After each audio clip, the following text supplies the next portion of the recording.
एक मुलाकात कार्यक्रम में आज हमारे साथ हैं बहुत ही वरिष्ठ नेता प्रदेश के हरक सिंह जी। और हरक सिंह रावत यहाँ तमाम पदों पर रहे हैं। आज उनसे बातचीत करते हैं कई मुद्दों पर।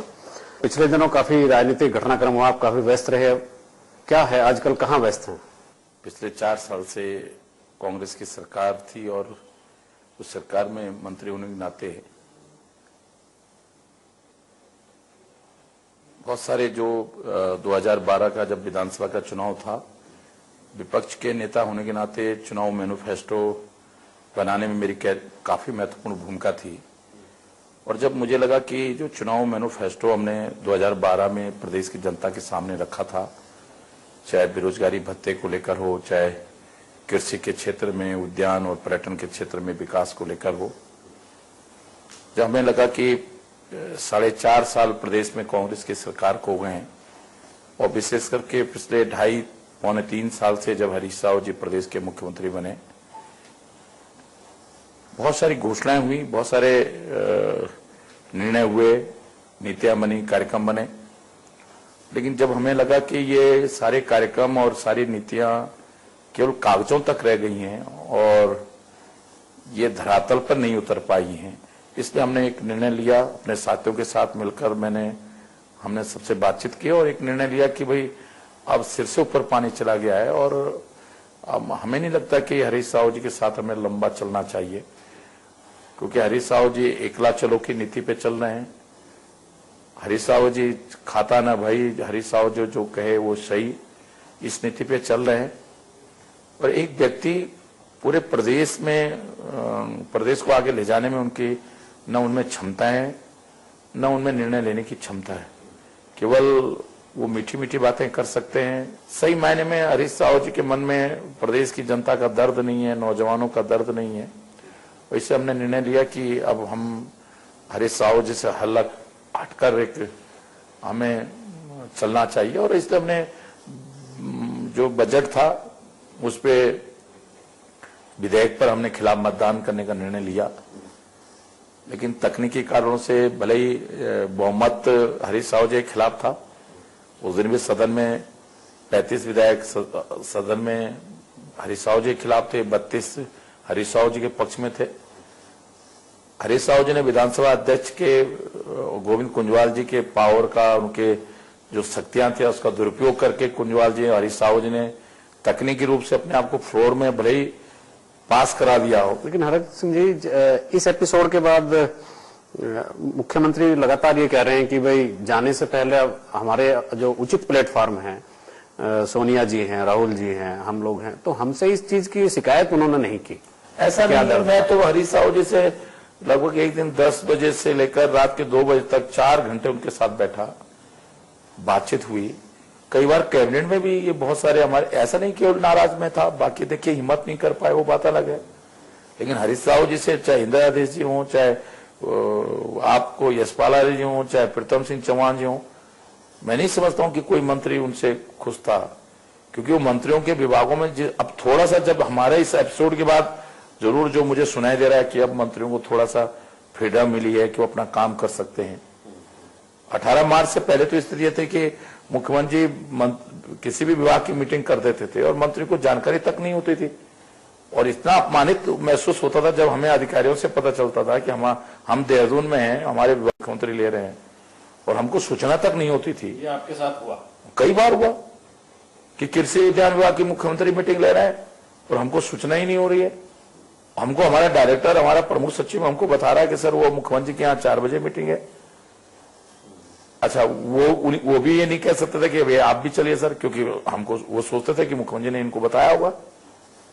तो ये मैं इसलिए कह रहा हूं कि ऐसा नहीं है कि अंबिका सोनी से नहीं कहा हो, राहुल जी से। राहुल जी पे तो समय ही नहीं है किसी को मिलने का। आप देखिए असम के बहुत सारे जो लोग छोड़ के गए कांग्रेस को, देश के तमाम बड़े नेता छोड़ के गए, उन्होंने ये कहा कि राहुल गांधी पे ट्रैकिंग का समय है, राहुल गांधी पे 4-4 महीने पता नहीं कहाँ गायब होने का तो समय है। लेकिन सही मायने में राहुल गांधी के अंदर नेतृत्व तो क्षमता ही नहीं है। वो कभी मान्य सोनिया जी से मिलने के लिए जाओ, वो खड़ा रहेगा अगला आदमी। ये नहीं कि भाई उत्तराखंड से लोग आए हैं, लीडर पोजिशन आया, उत्तराखंड से सीनियर मिनिस्टर आया है, इससे बातचीत करें कि भाई कैसी सरकार चल रही है। तो राहुल गांधी पे फुर्सत है नहीं। सोनिया गांधी जी ने जब से राहुल गांधी ने टेकअप किया तो बहुत सारी दिक्कतें आ गई। सोनिया गांधी जी सुनती हैं लेकिन वो एक कान से सुनते दूसरे कान से निकाल देती हैं, क्योंकि अब डिसीजन लेना सोनिया गांधी जी ने बंद कर दिया। तो अब ये हरीश रावत जी का ये कहना कि उचित प्लेटफॉर्म है पे बात की जाए, किस प्लेटफॉर्म पे बात की जाए? हरीश रावत जी से कई बार तो इतना तक कहा गया कि हरीश रावत जी से इतनी नाराजगी हुई कि हरीश रावत जी ने माफी मांगी, हरीश रावत जी का आइंदा नहीं होगा, इस तरह की बातें। लेकिन फिर 4 दिन के बाद फिर वही डरा वही, लेकिन वो होती रही, क्योंकि हरीश रावत जी को कहीं ना कहीं ये लगने लगा कि दिल्ली इतना कमजोर हो गया 2014 के लोकसभा चुनाव के बाद। अब हरीश रावत जी को लगा कि अब तो दिल्ली मेरा कुछ बिगाड़ नहीं सकता, मनमानी करने लगे हरीश रावत जी। उनको लगा कि अब तो सोनिया गांधी जी और राहुल गांधी के अंदर इतनी हिम्मत नहीं है कि मुझे मुख्यमंत्री पद से हटा दें। उनके अंदर डर खत्म हो गया, तो उन्होंने सोचा कि स्वयं भी नेता हो गए प्रदेश के, इसलिए वो किसी को कुछ समझने नहीं लगे। तो मैं ये, और सही मायने में अगर आप देखेंगे, जैसे आज तो भले मुख्यमंत्री कहते हैं कि भाई FL2 का काम कृषि विभाग के पास था और कृषि मंत्री जाने या मंडी का अध्यक्ष जाने। आप भी यहाँ इतने वरिष्ठ पत्रकार हो, मैं आप ही से पूछता हूं कि जब से मंडी के पास FL2 को काम गया है, कभी आपने सुना कि मैं कोई समीक्षा बैठक की हो FL2 होलसेल के संबंध में, या कोई आपने सुना कि कोई फाइल मेरे पास आई हो? वो सीधे मंडी के अधिकारी सीधे रिपोर्ट करते थे मुख्यमंत्री को या मुख्यमंत्री के सलाहकार को। कभी भी जो शराब का होलसेल का काम था, मेरे मंत्रालय के पास होने के बावजूद भी, मंडी के पास होने के बावजूद भी, कभी ना हमने कोई समीक्षा की, ना किसी अधिकारी ने कभी हमको बताया कि इसमें क्या हो रहा है, क्या खेल हो रहा है।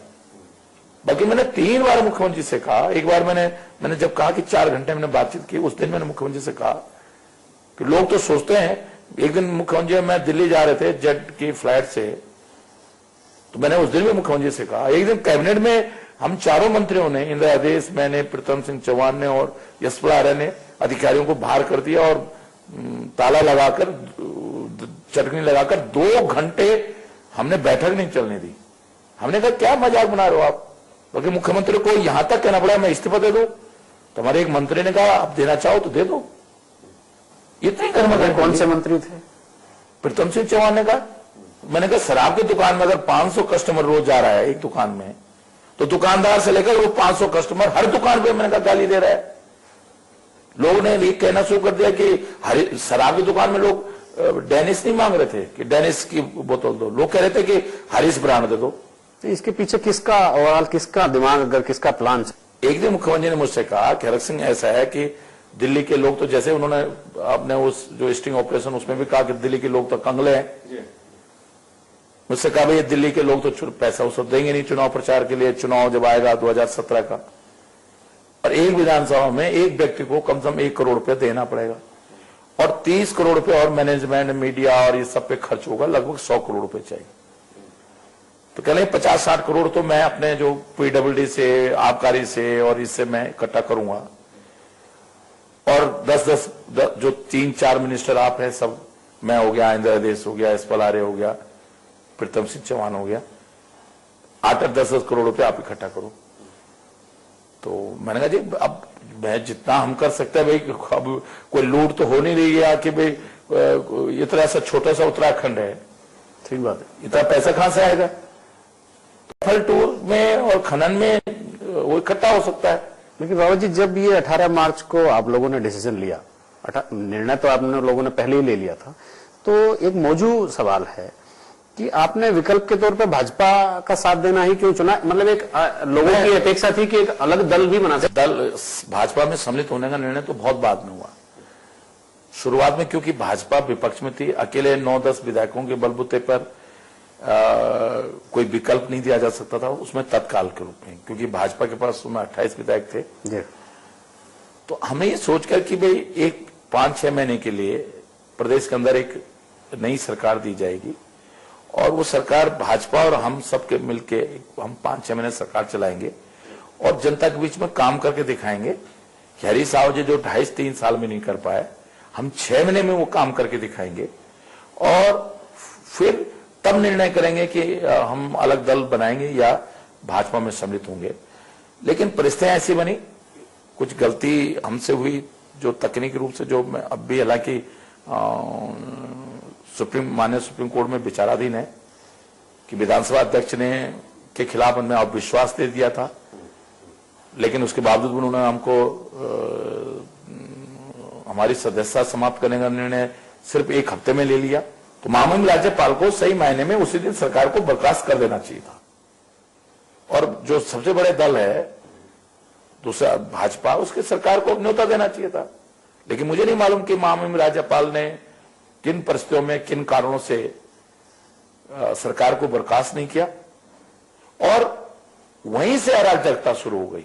तो नतीजा यह हुआ कि उसी लाइन पर राज्यपाल के 28 तारीख प्रोटेस्ट के आदेश को ही सुप्रीम हाई कोर्ट से लेकर सुप्रीम कोर्ट ने तकनीकी आधार पर हमको न्याय नहीं मिल पाया। सुप्रीम कोर्ट में हम लड़ाई लड़ रहे हैं। अरुणाचल प्रदेश में माननीय सुप्रीम कोर्ट ने एक निर्णय दिया और उत्तराखंड में अब तक अपेक्षित है निर्णय। एकदम बिल्कुल भाजपा के पक्ष में एकदम जाने के मूड में नहीं था, लेकिन क्योंकि कोई निर्णय होता है फिर सामूहिक निर्णय होता है। हमारे सभी साथियों ने बैठकर बातचीत की कि समय हमें क्योंकि हरीश साहू जी जिस तरह बदले की भावना से काम करने लगे थे तो संरक्षण भी एक बड़े दल का चाहिए। उस स्थिति में हम 9 लोग 10 लोग अकेले लड़ते रहे। तो ये हुआ कि भाई हम अलग लड़ रहे हैं, भाजपा अलग, कि भाजपा भी खिलाफ है हरीश साहू जी और कांग्रेस के, तो उनकी शक्ति अलग से लगे, हमारी शक्ति अलग से लगे। यानी आपका मन था कि हम कोई अपना दल बना लें? हाँ, मेरे मन में था कि हमें, क्योंकि उत्तराखंड की राजनीति में राज्य आंदोलन के समय में यूकेडी और संयुक्त उत्तराखंड संघर्ष समिति और तमाम जो दल से हटकर उत्तराखंड राज्य की लड़ाई लड़ी गई थी। लेकिन दुर्भाग्य से पिछले राज्य बनने के बाद 16 सालों में भाजपा और कांग्रेस के बीच में ही उत्तराखंड का जो राजनीति है इर्द गिर्द घूमती रही है।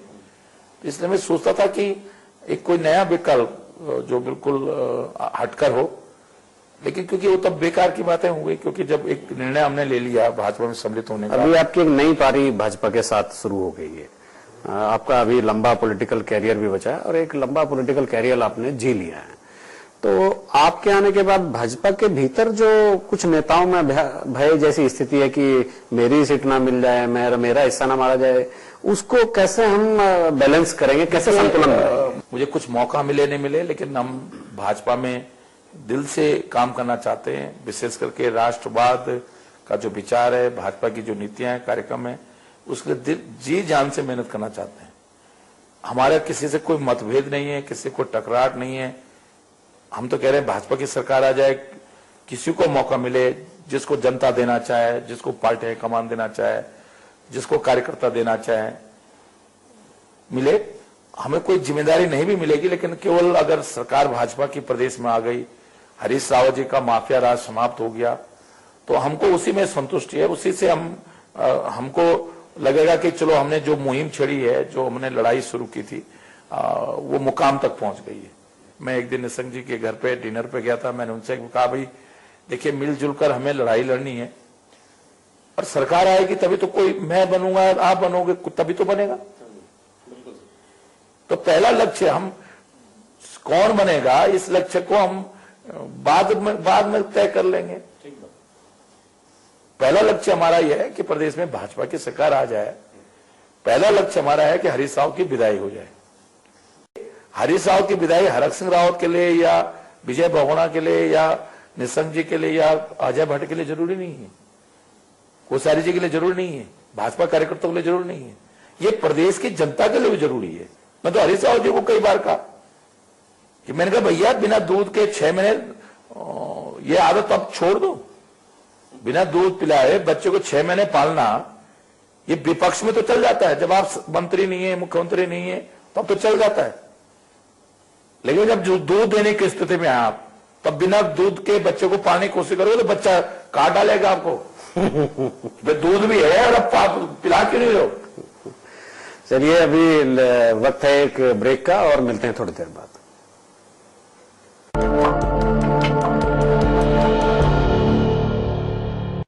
मेरे पति मेहनत का काम करते हैं ना, कॉलर तो गंदा होगा ही। उनका फेवरेट शर्ट है, ज्यादा घिस नहीं ना सकते, हटवट गया तो।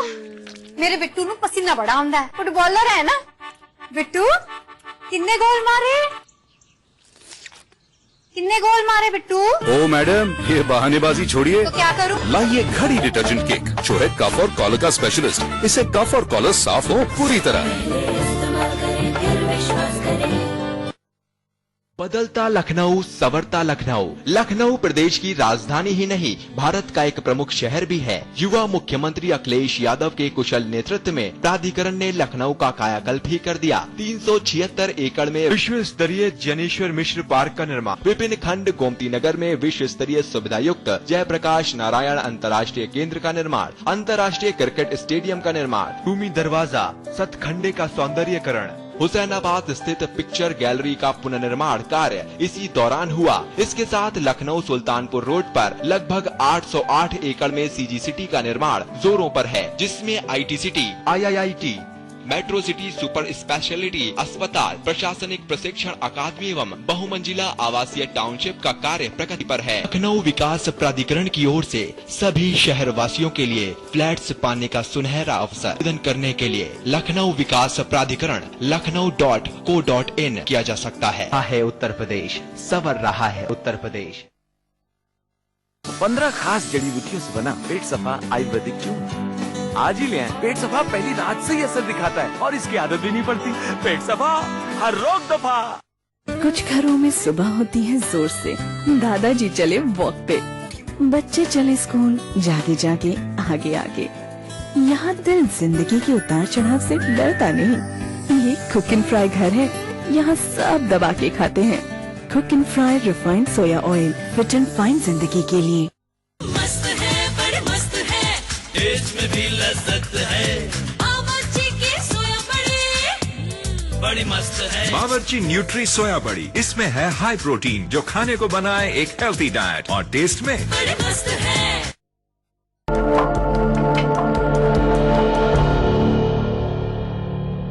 तो बातों का सिलसिला फिर जारी रखते हैं हरक सिंह जी के साथ। राउत जी, अभी पिछले दिनों दिल्ली में एक महिला वाला प्रकरण हुआ और ये तमाम चीजें आई, महिला ने मुकदमा दर्ज कराया, फिर बाद में कि भाई नहीं, मुझे जो सत्ता प्रतिष्ठान में जो लोग बैठे हैं इन्होंने मुझ पर दबाव डाला था। वो क्या प्रकरण है और ये इस टाइप के विवाद अपने साथ ही क्यों ज्यादातर होते हैं? कि मैं अपनी बेवकूफी कहूं या भावेश कहूं कि किसी छुटवे अखबार में मेरा नाम नहीं आया था और ये छपा था किसी मंत्री का नाम आ रहा है, और मैंने भावेश में आके जो है बड़ा नैतिक बनकर और बड़ा मर्यादित बनकर भाषण दे डाला, विधानसभा में मंत्री पद से इस्तीफा दे दिया, सीबीआई की जांच कर दी, बैल मुझे मार करने का निर्णय ले लिया। ये जो दोबारा हुआ 13 साल बाद, न मुझे पता कि वो लड़की कहां रह रही, क्या रह रही, क्या कर रही है। अचानक उस लड़की के मुझ पर मैसेज आने शुरू हुए, लेकिन वो अपने नाम लिख के नहीं भेज रही थी कि अर्जेंट कॉल मी, मैं मिलना, फोन उठा लो। 38-38 मिस कॉल कर रही थी और नाम नहीं लिख रही थी। पता ही नहीं चल रहा था कि ये कौन मुझको जो है अर्जेंट बात करना चाह रहा है। तो गलती से आदमी कॉल कर लेगा, अगर 10 मिस कॉल किसी के हैं तो आदमी सोचेगा कि पता नहीं कौन इतने इमरजेंसी किस पे आ गई। मैं घर में अकेला था, अचानक घंटी बजी, मैं दरवाजा खोला तो एक लड़की, मैंने पहचाना भी नहीं, और क्योंकि मैं बाथरूम से निकला था तो मैंने उससे कहा आप आनंद रेस्टोरेंट में बैठो, मैं वहीं आ रहा हूं। मैं डरा हुआ था, दूध का जला सांड फूक फूक पीता है बीच सेंटर में, जिसे सीसी कैमरे में सार्वजनिक रूप से मैं मिला उसको। अब उसने तो प्लानिंग की हुई थी और उससे मुझसे फिर कहा मैं जैनी हूं, माफी मांगी मुझसे। मैंने उससे कहा भाई देखिए, मैं तुमसे, कह रहे सर आप मुझसे क्यों नहीं मिलना चाहते? मैंने कहा भाई दूध का जला छाछ फूक फूक पीता है। मुझसे सफाई देने लगी कि मैंने तो कभी आपके 2003 में कभी किसी चैनल में मैंने एक शब्द आपके खिलाफ कहा?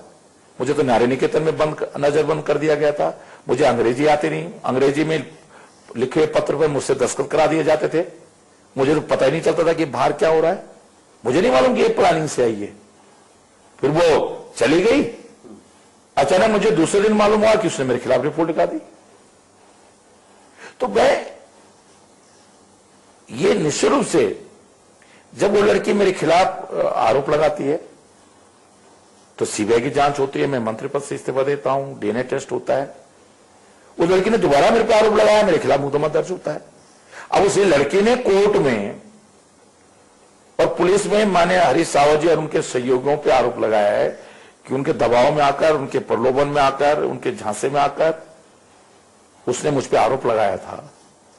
तो आज हरीश सावत जी की नैतिकता बनती है कि हरीश सावत जी को इस्तीफा देना चाहिए। इनके साथ और किन किन के नाम इस महिला? देखिए, जो मैंने तो देखे टीवी चैनलों पे देखा है मैं, लेकिन जो पुलिस में उसने नाम लिखा है वो मुख्यमंत्री के सचिव, और उसने कोई रावत करके लिखा है। अच्छा। लेकिन जो उसने एक चैनल में खुल के बोला उसमें उसने रणजीत रावत का नाम लिया है। राव जी, अभी आपने जिक्र किया था कि यहाँ एक ऐसा सिंडिकेट और ऐसा रैकेट चलता है जो लोगों को ब्लैकमेल भी करता है, तो कुछ और लोगों के भी इस टाइप के नाम है जिनको ब्लैकमेल? देखिए, मैं करूंगा इस बात के अभी, लेकिन निश्चित रूप से केवल अकेले इस लड़की का प्रयोग नहीं किया गया, इससे पहले। लेकिन मैं सोचता हूँ राजनीति में इतने गिर के कोई काम करेगा। कुछ मंत्री लोग भी हैं मौजूदा कैबिनेट के जिनके साथ ऐसा हुआ है? हाँ बिल्कुल, बहुतों के साथ हुआ ऐसा। नहीं, जो अभी मौजूदा कैबिनेट है। हाँ बिल्कुल, बहुतों के साथ हुआ। तो मैं इसलिए कह रहा हूं कि देखिए, जैसे मोनिका राठी का प्रकरण है, जिसने मुझे 2013 में ब्लैकमेल किया, उससे पहले मेरे निश्चित जानकारी में एक हमारे सहयोगी मंत्री के यहाँ वो आए गए। अब उन्होंने किस स्तर पर मैनेज किया वो जाने। देखिए, क्योंकि मैं भी सितंबर से लड़की मुझको ब्लैकमेल कर रही थी। विजय बहुगुणा चीफ मिनिस्टर थे, मैं चीफ मिनिस्टर से मिलके मैंने चीफ मिनिस्टर से कहा कोई लड़की और कोई एक माफिया गिरोह है जो मुझे ब्लैकमेल कर रहा है, खनन का पट्टा मांग रहा है, डिस्प्यूटेड प्रॉपर्टी में मदद करने की बात कर रहा है। मैंने मना कर दिया तो मुझे धमकियां आ रही हैं कि हम आपको आकर राजनीतिक कैरियर बर्बाद कर देंगे, लड़की के खिलाफ से रिपोर्ट लिखा देंगे। ये तो आपने पिछले डीजीपी को भी बताई थी। मैंने विजय बहुगुणा से कहा, तो विजय बहुगुणा ने डीजीपी को, सिद्धू को बुलाया और सिद्धू से कहा भाई कि आप करो। सिद्धू जी ने उत्तर प्रदेश के डीजीपी से बात करी। अक्टूबर से ब्लैकमेलिंग बंद हो गई थी। अचानक 1 फरवरी हरीश सावत चीफ मिनिस्टर का पद लेते हैं और 23 तारीख को राहुल गांधी का कार्यक्रम होता है। उससे पहले क्यों नहीं हुआ? मोनिका राठी ने उससे पहले क्यों नहीं रिपोर्ट दर्ज की दिल्ली थाने में मेरे खिलाफ? क्योंकि राहुल गांधी का कार्यक्रम डिस्टर्ब हो सकता था। और 24 सूबे को मेरे खिलाफ मुकदमा दर्ज हो जाता है। तो ये साफ संकेत है कि अगर हरीश सावत की जगह विजय बहुगुणा ही चीफ मिनिस्टर रहता तब मेरे खिलाफ थाने में दर्ज नहीं होता रिपोर्ट। अभी रावत जी, एक नया सफर आपका शुरू हो गया है और चुनाव भी नजदीक है। आपने इस दौरान ट्रेवल भी काफी की, पहाड़ में, मैदान में, सब जगह आपके जलसे और आम सभाएं हुई।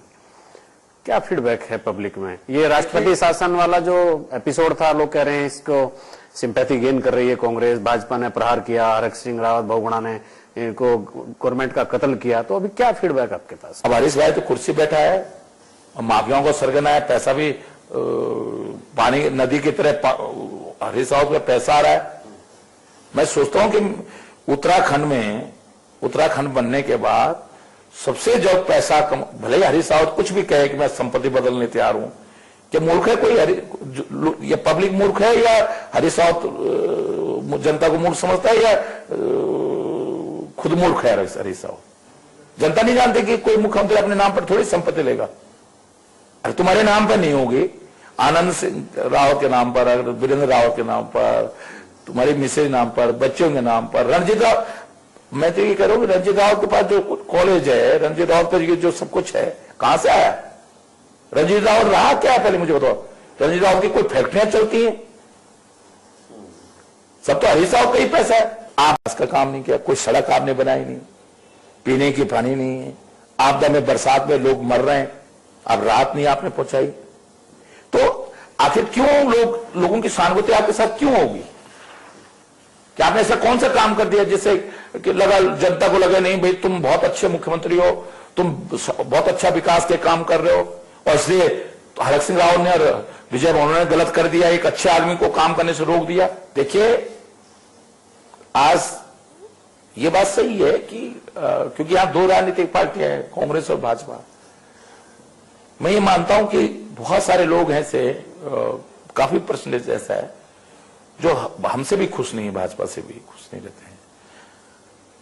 लेकिन आज कांग्रेस से नाराज बहुत लोग हैं, तो उनकी भी मजबूरी है या उनको लगता है कि भाई कोई दूसरा तीसरा विकल्प नहीं है, इसलिए वो लोग भाजपा के साथ खड़े होंगे और एक बहुत बड़ा जनसमूह भाजपा के साथ स्वतः ही राष्ट्र नीति और मोदी जी के कार्यक्रमों के कारण, अमित शाह जी के जो संगठनात्मक क्षमता है उसके कारण। लेकिन यहाँ भी प्रदेश में भी भाजपा पर मित्र विपक्ष जैसे आरोप लगते रहे, ये उनका भी कुछ बहुत ज्यादा बेहतर प्रदर्शन नहीं रहा।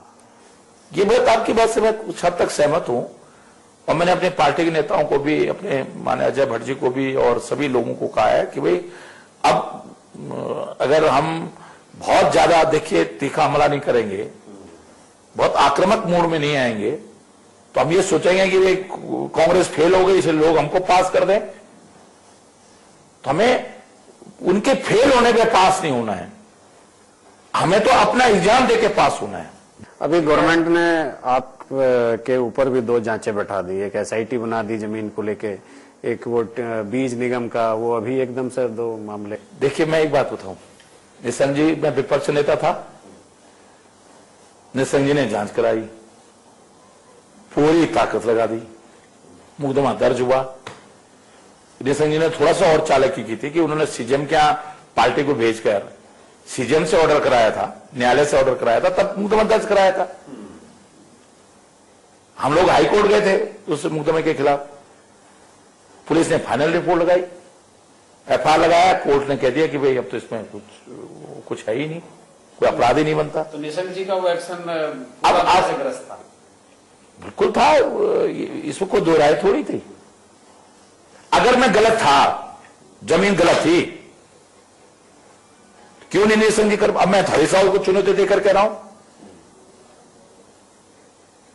क्यों छोड़ रहा हूं? देखिए अगर हरीश रावत जी भेजे ना, आरक्षण रावत का अगर गलत किया आरक्षण रावत ने जेल, कुछ खास अफसरों को SIT में शामिल किया गया, सब ढकोसला है, सिर्फ ढकोसला है, सिर्फ ये कि प्रदेश की जनता के सामने दिखाने के लिए। मैं तो कह रहा हूं कि हरीश रावत अपनी भी जांच करा ले, रणजीत रावत की भी जमीन की सारी जांच करा, मेरी भी करा ले, हरीश रावत जितनी चाहे जांच करा ले। हरीश रावत में दम नहीं है, मैं तो कह रहा हूं कि भेजें मुझे, अगर हमने गलत किया है तो भेजो जेल। 3 ही महीने तो मुख्यमंत्री है हरीश रावत, और आचार संहिता लग जाएगी। तो हरीश रावत के दबाव में कोई राजस्व विभाग का अधिकारी, कोई पुलिस का अधिकारी अगर आज गलत रिपोर्ट लिखेगा तो आरक्षण रावत इतना कमजोर है कि मैं उसको छोड़ दूंगा? मैं 7 कुश्तियों तक नहीं छोड़ने वाला हूं। तो रावत जी क्या है अगला पड़ाव चुनाव का? देखिए 200% आप देख लीजिएगा, जिस दिन भी चुनाव होगा प्रदेश में भाजपा की सरकार आएगी। अब तक इस प्रदेश में सबसे अधिक सीटें 36 सीटें हैं। पहली बार 2002 में भाजपा अपने दम, कांग्रेस अपने दम पे सरकार आई थी, तिवारी जब चीफ मिनिस्टर बने थे। उसके बाद चाहे 2007 के चुनाव, भाजपा को पूर्ण बहुमत नहीं मिला था, 34 सीटें मिली थी, इस बार 32 सीटें मिली थी। लेकिन मैं आज कह रहा हूं, ये पहली बार भाजपा प्रदेश के अंदर 40 से अधिक सीटें जीतेगी। आपकी बेलाग लपेट बातें जो कई बार मैं बोलता तो सच हूं, लेकिन कई बार सच शायद लोगों को अब लोग पाचन नहीं कर पाते। चलिए रावत जी, आप चुनाव में जा रहे हैं, आपको बहुत शुभकामनाएं। और हमारे साथ थे आज हरक सिंह जी, और अगले सप्ताह में फिर मिलूंगा किसी शख्सियत के साथ। देहरादून से अजीत सिंह राठी।